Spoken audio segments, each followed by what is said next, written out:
গুৱাহাটীত হ'ব এৰোট্ৰপলিছ নগৰ। বৰঝাৰ বিমানবন্দৰৰ চৌপাশে হ'ব আধুনিক বিমানবন্দৰ কেন্দ্ৰিক মহানগৰ।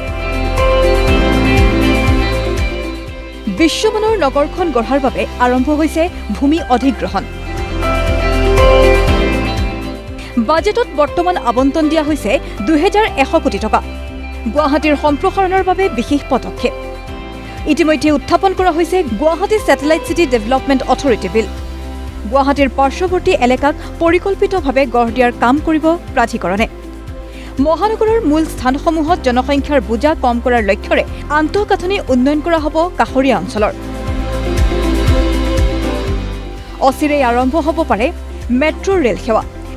মেট্ৰ' ৰেল প্ৰকল্পৰ বাবে DPR প্ৰস্তুতৰ কাম হাতত লৈছে চৰকাৰে। আধুনিক ৰাজহুৱা পৰিবহণ ব্যৱস্থাৰে গুৱাহাটীৰ যান-জঁটৰ সমস্যা সমাধানৰ প্ৰস্তুতি। গুৱাহাটীত বিভিন্ন পথ বহলীকৰণৰ কাম হাতত ল'ব চৰকাৰে। কিছু স্থানত নিৰ্মাণ কৰা হ'ব নতুন উৰণ সেতু।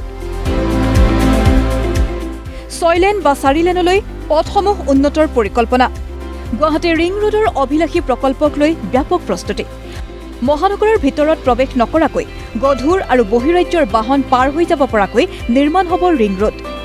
121 কোটি টকা ব্যয়েৰে সংযোগ কৰা হ'ব বিশেষ কিছু স্থানক। ৰিং ৰোডে ঘূৰণীয়াকৈ সংযোগ কৰিব নাৰেংগী, বৰঝাৰ বিমানবন্দৰ, শুৱালকুছি, বাইহাটা চাৰিআলি, বেজেৰা, চিপাঝাৰক। উত্তৰ আৰু দক্ষিণ গুৱাহাটীক সংযোগ কৰিবলৈ ব্ৰহ্মপুত্ৰত নিৰ্মাণ হ'ব 6 লেনযুক্ত দলং। নয়ডাৰ বিকাশৰ জৰিয়তে উত্তৰ প্ৰদেশে এক উল্লেখযোগ্য অৰ্থনৈতিক ৰূপান্তৰৰ সাক্ষী হৈছে। অসমৰ অৰ্থনীতিৰ সম্ভাৱনা সম্পূৰ্ণৰূপে বিকশিত কৰি ইয়াৰ যুৱ প্ৰজন্মৰ বাবে অধিক সুযোগ সৃষ্টি কৰিবলৈ হ'লে এনেধৰণৰ বিকাশ কেন্দ্ৰ গঢ়ি তোলাটো অত্যন্ত জৰুৰী।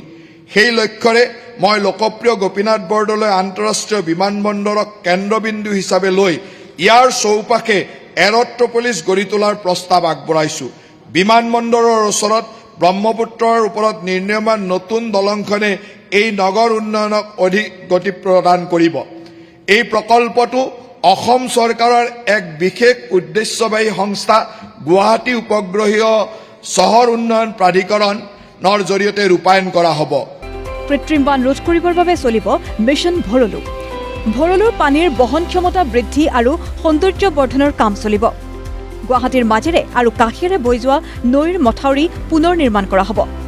মহানগৰ আৰক্ষীৰ চাইবাৰ অপৰাধ শাখা উন্নীতকৰণৰ বাবে পুঁজি আবণ্টন। গুৱাহাটীত মহিলাৰ সুৰক্ষাৰ বাবেও বাজেটত বিশেষ কিছু কথা উল্লেখ। গুৱাহাটীৰ নাগৰিকে ঘৰত বহিয়েই GMCৰ প্ৰমাণপত্ৰ পাব পৰা ব্যৱস্থা প্ৰৱৰ্তন হ'ব। গুৱাহাটীত স্বাস্থ্যসেৱা উন্নীতকৰণৰ বাবেও চৰকাৰে ব্যৱস্থা লোৱা বুলি বাজেট অধিৱেশনত উল্লেখ বিত্তমন্ত্ৰীৰ। GMCHত 550 কোটি টকাৰে প্ৰটন থেৰাপি চেণ্টাৰ স্থাপন। 4,954 কোটি টকা ব্যয় সাপেক্ষে গুৱাহাটীৰ ৰিং ৰোড, 23 কোটি টকা ব্যয়েৰে গুৱাহাটী বিমানবন্দৰৰ পৰা জালুকবাৰীলৈকে এটা এলিভেটেড কৰিডৰ।